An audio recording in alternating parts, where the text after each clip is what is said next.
कसे आहात मुलांनो? मजेत ना? मजेतच राहा, आनंदात राहा.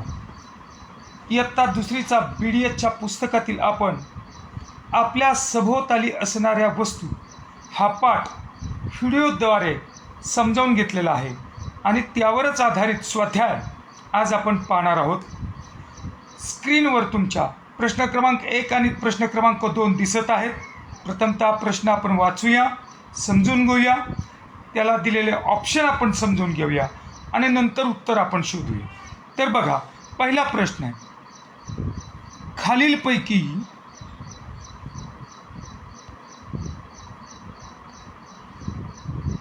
खालीलपैकी कोणत्या गोष्टी आपल्या परिसरात आढळतात? त्याचे पर्याय पहा. पर्याय क्रमांक 1 घर, पर्याय क्रमांक 2 बाग, पर्याय क्रमांक 3 मैदान आणि पर्याय क्रमांक 4 सर्वच. तर मुलांनो, परिसर म्हणजे काय हे आपण शिकलो. ज्या गोष्टी, ज्या वस्तू आपल्या सभोवताली आपण पाहतो त्याला आपण आपल्या परिसरातील वस्तू किंवा आपल्या सभोवतालच्या वस्तू असे आपण म्हणतो. बघा, आपल्या परिसरात अनेक घरं आपल्याला दिसतात, त्यामुळे पर्याय क्रमांक 1 येऊ शकतो.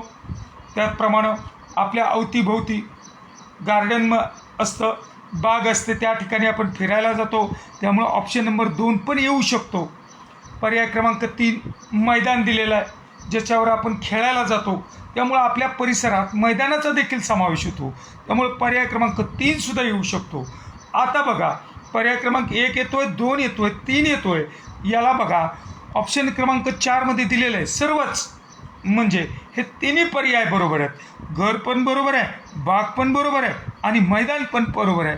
मात्र उत्तर लिहिताना आपल्याला द्यावं लागेल पर्याय क्रमांक 4. त्यामुळं पर्याय क्रमांक 1 घर, फक्त बाग नाही आहे, फक्त मैदान नाही, तर ऑप्शन क्रमांक 4 आपल्याला या ठिकाणी निवडावं लागेल. चला, प्रश्न क्रमांक 2 आपण पाहूया. बघा, खालीलपैकी कोणत्या गोष्टी आपल्या परिसरात मोडतात? त्याला ऑप्शन क्रमांक 1 दिलेला आहे, सभोवतालचे लोक. त्याचप्रमाणे ऑप्शन क्रमांक 2 दिला आहे, भोवतालचे प्राणी. ऑप्शन क्रमांक 3 दिला आहे, आपल्या शेजारील घरे. आणि ऑप्शन क्रमांक 4 दिला आहे, यापैकी सर्व. या चित्रामध्ये तुम्हाला दाखवलेलं आहे मुलांनो, आपल्या परिसरामध्ये काय काय मोडतं, आपल्या आजूबाजूला काय काय असतं. तर आपल्या आजूबाजूला अनेक लोक आपल्याला पाहायला मिळतात, त्यालाच आपण सभोवतालचे लोक असे सुद्धा म्हणतो. त्यामुळं ऑप्शन क्रमांक 1 येण्याची शक्यता आहे. लगेचच पर्याय क्रमांक 1 रंगून मोकळं व्हायचं नाही. दुसरा बघा, भोवतालचे प्राणी. बघा, परिसरामध्ये आपल्या आजूबाजूला अनेक प्राणी आपल्याला पाहायला मिळतात, गाय, बैल, कुत्रा यासारखे प्राणी पाहायला मिळतात. त्यामुळे पर्याय क्रमांक 2 पण येण्याची शक्यता आहे. पर्याय क्रमांक 3 काय, आपल्या शेजारील घरे. आपण जर आपल्या घराच्या बाहेर पडलो आणि आजूबाजूला पाहिलं तर अनेक प्रकारची घरं आपल्याला आपल्या सभोवताली दिसतात. त्यामुळं पर्याय क्रमांक 3 सुद्धा येण्याची शक्यता आहे. पर्याय क्रमांक 1 येऊ शकतो, 2 येऊ शकतं, 3 येऊ शकतं, 3 पण येऊ शकतं. त्यामुळं या पर्यायाचा करेक्ट उत्तर आहे यापैकी सर्व. त्यामुळं राहिलेले जे ऑप्शन आहेत त्याला आपण चूक करणार आहेत. फक्त एक, सभोवतालचे लोक येणार नाही, भोवतालचे प्राणी येणार नाहीत किंवा आपल्या सभोवतालची घरं येणार नाहीत. इथं यापैकी सर्व हा ऑप्शन योग्य आहे. चला, पुढच्या प्रश्नाकडे आपण वळूया. बघा, पुढचा प्रश्न, प्रश्न क्रमांक 3 आपण वाचूया, समजून घेऊया. बघा, आपल्या सभोवतालचा परिसर स्वच्छ ठेवण्यासाठी काय कराल?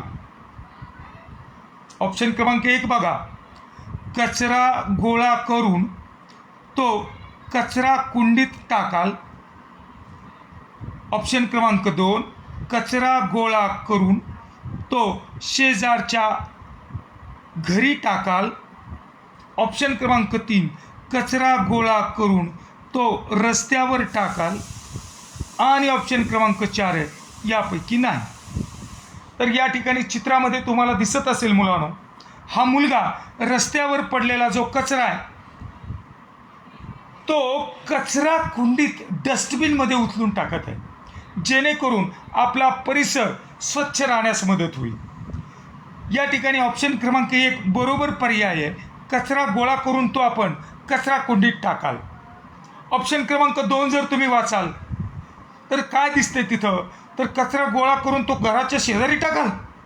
शेजारच्या घरी टाकणं हे योग्य बाब नाही, त्यामुळे याला आपण कट करूया. आन्सर याचं बाद करूया. कचरा गोळा करून तो रस्त्यावर टाकाल. अरे बघा मुलांनो, इथं बघा हा मुलगा कचरा गोळा करून तो रस्त्यावर टाकताना दिसतोय. इथं रस्त्यावर घाण झालेली दिसते, आपला परिसर गलिच्छ झालेला दिसतोय, त्यामुळे ही बाब अयोग्य आहे. त्यामुळे पर्याय क्रमांक 3ला आपण कट करूया. आणि पर्याय क्रमांक 4 आहे मुलांनो, यापैकी नाही. तर आपल्याला योग्य उत्तर पर्याय नंबर 1 मध्येच भेटलेलं आहे, त्यामुळं हाही पर्याय आपल्याला येणार नाही. त्यामुळे याचं योग्य उत्तर आहे पर्याय क्रमांक 1. चला पुढचा प्रश्न आपण बघूया.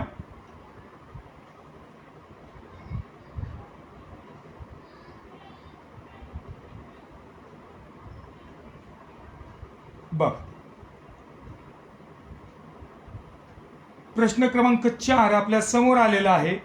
बघा प्रश्न क्रमांक 4 काय म्हणतोय. आपल्या शेजारील परिसरात झाडे का लावावीत? त्याचा उत्तर दिलेले आहेत. खाली पर्याय 4 दिलेले आहेत, त्यातील एक पर्याय योग्य आहे. अशुद्ध हवा मिळवण्यासाठी. ऑप्शन नंबर 2 शुद्ध हवा मिळवण्यासाठी. ऑप्शन नंबर 3 मातीचा विनाश करण्यासाठी. आणि ऑप्शन नंबर 4 परिसर अस्वच्छ करण्यासाठी. मुलांनो, आपल्या परिसरात जर झाडं असतील तर ती झाडं काय करतात, तर आपल्या मानवाला आवश्यक असणारा, सजीवाला श्वसनासाठी आवश्यक असणारा ऑक्सिजन वायू हवेमध्ये सोडतात. आणि माणसाला, सजीवाला घातक असणारा वायू कार्बन डायऑक्साईड वायू ते आपल्या शरीरामध्ये घेतात, पानावाटे ते घेतात. त्यामुळं शुद्ध हवा मिळवण्यासाठी आपल्या परिसरात आपण झाडं लावली पाहिजेत. त्यामुळे ऑप्शन क्रमांक 1 अशुद्ध हवा मिळवण्यासाठी हा चुकीचा आहे. शुद्ध हवा मिळवण्यासाठी हा ऑप्शन नंबर 2 बरोबर आहे. मातीचा विनाश करण्यासाठी हा चुकीचा पर्याय आहे. आणि पर्याय क्रमांक 4 परिसर अस्वच्छ करण्यासाठी हा सुद्धा चुकीचा पर्याय आहे.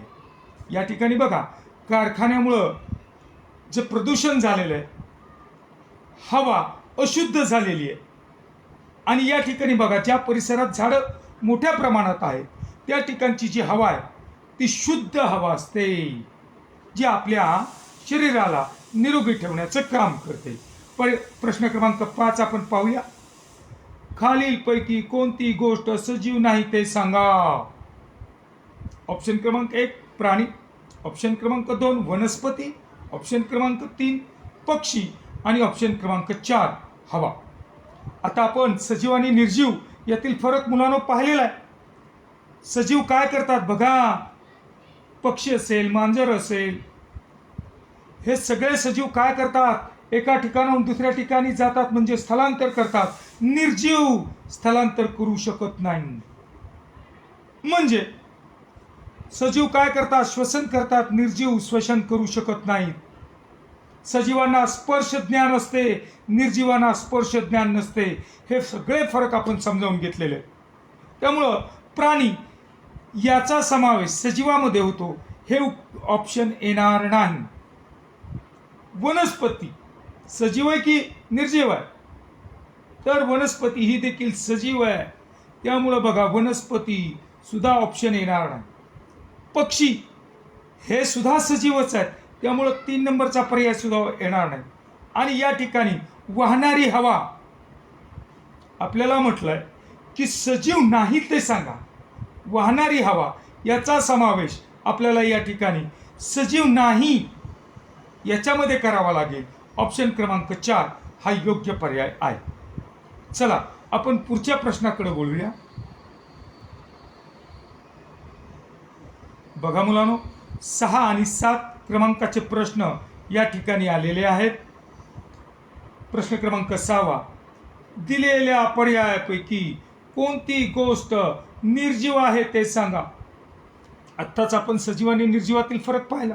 निर्जीव हालचाल करत नाहीत, निर्जीव श्वसन करत नाहीत, निर्जीवांना अन्नाची गरज नसते, निर्जीवांना स्पर्शज्ञान नसतं, निर्जीवांची वाढ होत नाही, निर्जीवामध्ये प्रजनन क्षमता नसते आणि त्याच्या उदाहरणामध्ये टेबल, खुर्ची, पुस्तक, पेन्सिल इत्यादी गोष्टी येतात. मग यापैकी पक्षी हे सजीव आहे, हे निर्जीव नाही आहेत. पर्याय क्रमांक 1 चुकीचा आहे. मासा देखील हालचाल करतो, श्वसन करतो, त्याला अन्नाची गरज आहे, त्यामुळे याचा समावेश देखील सजीवामध्ये होतो. ऑप्शन क्रमांक 2 आपण बाद करूया. टेबल त्याला जर हलवलंच नाही तर वर्षानुवर्षे तिथंच पडून राहील. त्यामुळे ऑप्शन क्रमांक 3 हा काय आहे, निर्जीव गटात मोडणारा. तो स्थलांतर करत नाही, त्याला श्वसन तो करत नाही, त्याला अन्नाची गरज नसते, त्याला स्पर्शज्ञान नसतं. त्यामुळं टेबल ह्या करेक्ट ऑप्शन आहे.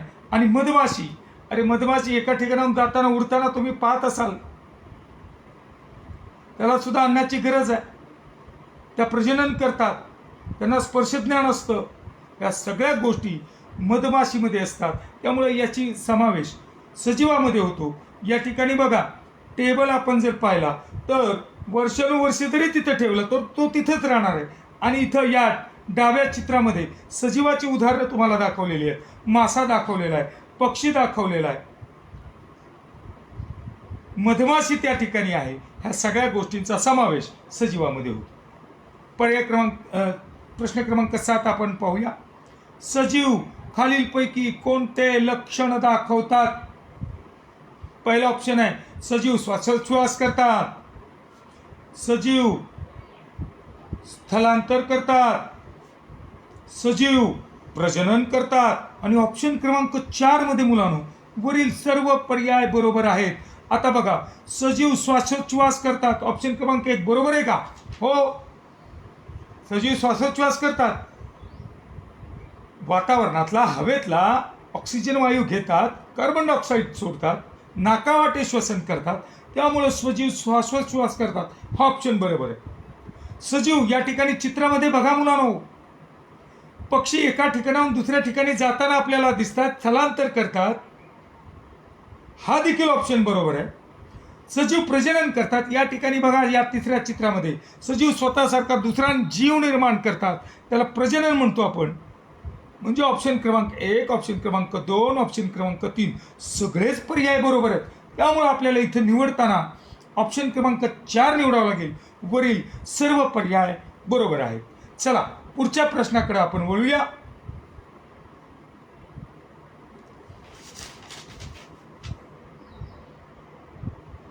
या ठिकाणी बघा,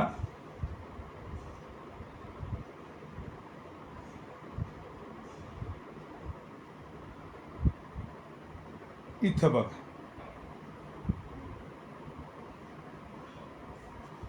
आठवा प्रश्न मुलांनो, नैसर्गिक वस्तू म्हणजे काय? तर त्याचे ऑप्शन आहेत: मानवनिर्मित वस्तू, निसर्गामध्ये असणाऱ्या वस्तू, यंत्रानं तयार केलेल्या वस्तू, प्राण्यानं तयार केलेल्या वस्तू. आपण याची व्याख्या पाहिलेली आहे. नैसर्गिक वस्तू, ज्या वस्तू किंवा ज्या गोष्टी निसर्गतःच आहेत. सूर्य ही जी गोष्ट आहे, ही जी वस्तू आहे, व याला आपण वस्तू संबोधूया, ही निसर्गतःच आहे. डोंगर असेल, झाडं असतील, ढग असेल, दगड असतील, ही काही मानवानं तयार केलेल्या नाहीत. मानवानं ज्या गोष्टी तयार केलेल्या नाहीत त्याला आपण नैसर्गिक वस्तू म्हणतो. ज्या वस्तू निसर्गतःच आहेत त्यांना आपण नैसर्गिक वस्तू म्हणतो. या ठिकाणी बघा, हा रोबोट तयार केला, मानवनिर्मित वस्तू. कॉम्प्युटर तयार केला, मानवनिर्मित आहे. कार मानवानं तयार केली, त्यामुळे यांना मानवनिर्मित वस्तू म्हणतात. मग नैसर्गिक वस्तू म्हणजे काय? मानवनिर्मित वस्तू का? नाही, हा ऑप्शन चुकीचा आहे. निसर्गामध्ये असणाऱ्या वस्तू. यस, ऑप्शन करेक्ट आहे. यंत्रानं तयार केलेली वस्तू म्हणजेच मानवनिर्मित वस्तू. प्राण्यानं तयार केलेली गोष्ट, हा देखील ऑप्शन चुकीचा आहे. त्यामुळं याचा ऑप्शन करेक्ट ऑप्शन आहे, निसर्गामध्ये असणाऱ्या वस्तू. चला पुढचा प्रश्न पाहूया. प्रश्न क्रमांक 9, मानवानं तयार केलेल्या वस्तूंना काय म्हणतात? ऑप्शन क्रमांक 1 आहे मानवनिर्मित, ऑप्शन क्रमांक 2 आहे नैसर्गिक, ऑप्शन क्रमांक 3 आहे कृत्रिम, आणि यालाच काय म्हणतात यापैकी नाही. तर बघा मुलांनो, ज्या वस्तू मानवानं तयार केलेल्या आहेत, ज्या निसर्गताच नाही, त्यांना आपण मानवनिर्मित वस्तू असं म्हणतो. त्यामुळे याचा ऑप्शन क्रमांक 1 बरोबर आहे. नैसर्गिक हा पर्याय चुकीचा आहे.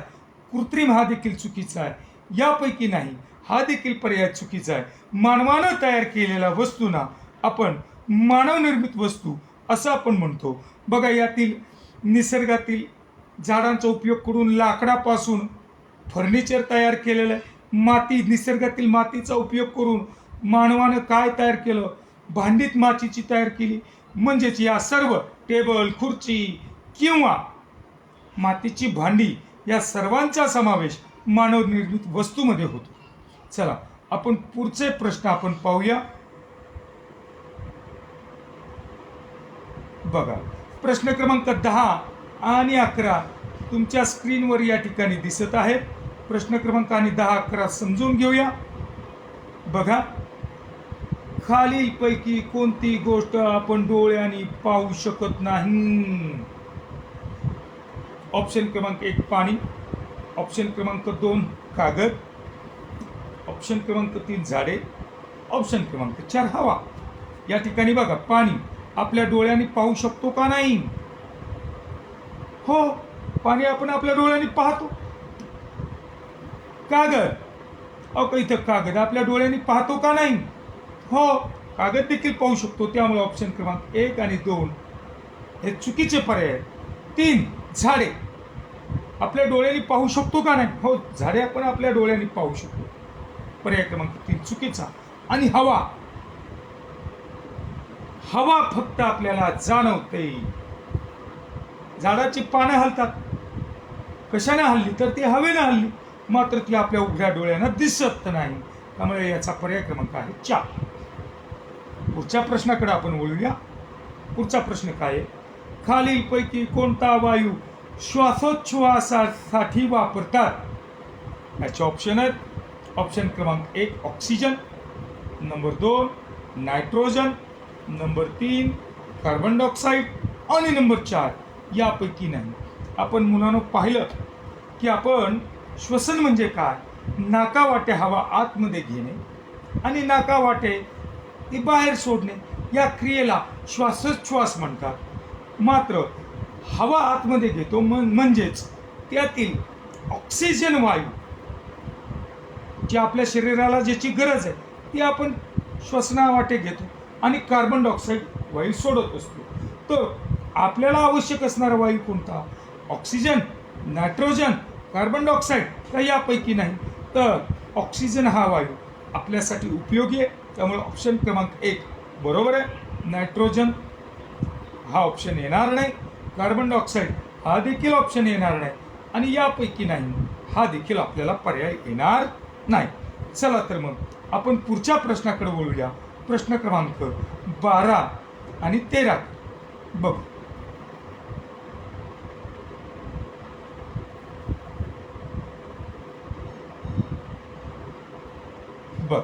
प्रश्न क्रमांक 12 तुमच्या स्क्रीनवर आलेला आहे.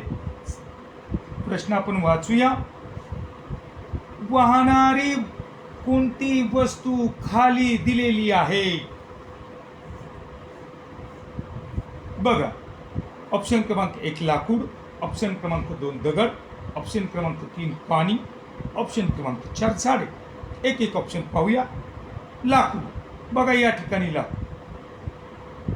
लाकूड ही काही वाहणारी वस्तू, त्यामुळे ऑप्शन क्रमांक 1 चुकीचा पर्याय. दगड, ज्या ठिकाणी ठेवला आपण दगडाचा ढीग तयार केला तर तो तिथंच राहतो, तो एका ठिकाणाहून दुसऱ्या ठिकाणी जाणार नाही. त्यामुळे दगड हा देखील चुकीचा पर्याय. त्यानंतर चित्रामध्ये बघा मुलांना, पाणी जर आपण ओतलंय, इथं पाणी ओतलंय आणि हे पाणी उताराच्या दिशेनं वाहताना तुम्हाला दिसतंय. त्यामुळं पाणी ही प्रवाही आहे, वाहणारी वस्तू आहे. त्यामुळे ऑप्शन क्रमांक 3 बरोबर आहे. आणि झाडे मात्र स्थिर आहेत, ती काही वाहत नाही आहेत. त्यामुळे ऑप्शन क्रमांक 4 हा चुकीचा पर्याय. 13वा प्रश्न आपण पाहणार आहोत. मुलांनो, पाण्याचा मुख्य स्रोत कोणता? ऑप्शन क्रमांक 1 नदी, ऑप्शन क्रमांक 2 समुद्र, ऑप्शन क्रमांक 3 तळे आणि ऑप्शन क्रमांक 4 पाऊस. मुलांनो बघा इथं, सर तुम्हाला नदी, समुद्र, तळे या ठिकाणी सगळ्यामध्ये पाणी तुम्हाला पाहायला मिळतंय. इथं नदी वाहताना दिसतंय, पाणीच वाहतंय, तळ्यामध्ये पाणी साठलेलं दिसतंय, समुद्रात पाणी दिसतंय, पण मुख्य स्रोत कोणता? या सर्वांमध्ये पाणी समुद्रामध्ये, तळ्यामध्ये आणि नदीमध्ये पाणी कुठून येतं? तर हे सगळं पाणी मुलांनो पावसावाटे मिळतं, पावसाद्वारे आपल्याला मिळतं. त्यामुळं पाण्याचा या सगळ्यांना मुख्य स्रोत कुठे आहे? पाण्याचा मूळ उगम जिथून आपल्याला पाणी मिळतं ते कोणतं आहे? तर ते पाऊस आहे. त्यामुळं नदी हा पर्याय येणार नाही, समुद्र हा पर्याय येणार नाही, तळे हा ऑप्शन येणार नाही. पर्याय क्रमांक 4. शेवटचे 2 प्रश्न राहिले तेवढे आपण पाहूया. प्रश्न क्रमांक 14 आणि 15.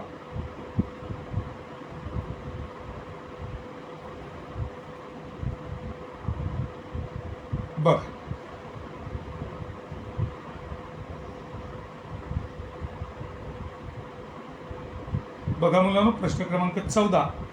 जलचक्र कसे दाखवता येईल? ऑप्शन वाचूया.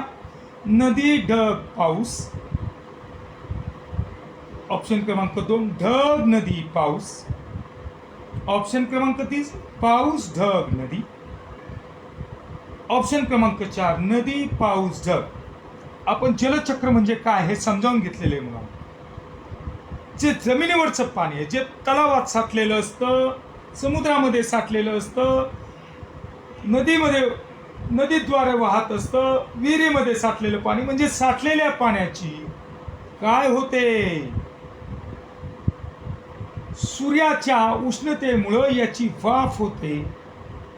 ही वाफ वरती जाऊन त्याचे काय बनतात? ढग बनतात आणि पाऊस पडतो आणि हे पाणी परत जमिनीवर येतं. त्यामुळं याचा करेक्ट काय ऑप्शन आहे? नदीमधलं जे पाणी, नदीच्या पाण्याला उष्णता मिळाली, त्याचे ढग मिळतात, ढग बनतात आणि त्यानंतर पाऊस पडतो. हा करेक्ट ऑप्शन आहे. दुसरा ऑप्शन बघू. ढग, नदी, पाऊस. पहिल्यांदा ढग, नंतर नदी आणि नंतर पाऊस. नाही, हा चुकीचा पर्याय आहे. पहिला पाऊस दिलाय, नंतर ढग दिलंय आणि नंतर नदी, हा देखील चुकीचा पर्याय आहे. नदी, पाऊस आणि ढग हा देखील चुकीचा पर्याय. करेक्ट ऑप्शन आहे मुलांनो नदी, ढग, पाऊस. बघा मुलांनो, प्रश्न क्रमांक 15. ज्वलनासाठी कोण मदत करतो? 1 पाणी, नंबर 2 हवा, नंबर 3 ढग, नंबर 4 पाऊस. इथं बघा मेणबत्तीची ज्योत पेटलेली आपल्याला दिसते. पाणी मदत करतं का? नाही. जर पाणी त्या मेणबत्तीवर टाकलं तर ती विझून जाईल. ऑप्शन क्रमांक 1 कट पाणी. हवा, हो, हवा, वातावरणातील जी हवा आहे ती ज्वलनासाठी मदत करत असते. त्यामुळे ऑप्शन क्रमांक 2 बरोबर आहे. ढग हा ऑप्शन क्रमांक चुकीचा आहे आणि पाऊस हा देखील चुकीचा आहे. त्यामुळे करेक्ट ऑप्शन आहे मुलांनो हवा. 4 नंबरच्या पर्यायाला आपण बाद करूया. याचा करेक्ट ऑप्शन आहे हवा. तर मुलांनो, या पाठातील 15 प्रश्न स्वाध्यायातील आपण चित्राद्वारे अतिशय सखोल समजावून घेतलेले आहेत. पहिले तुम्ही काय करा, यावर आधारित जे व्हिडिओ भाग 1 आणि भाग 2 मध्ये तयार केलेले ते पहा आणि नंतर हा स्वाध्याय सोडवा. तुम्हाला लगेचच लक्षात येईल. आज आपण इथंच थांबूया. जर व्हिडिओ तुम्हाला आवडला असेल तर सबस्क्राईब करायला तुम्ही विसरू नका. बाय.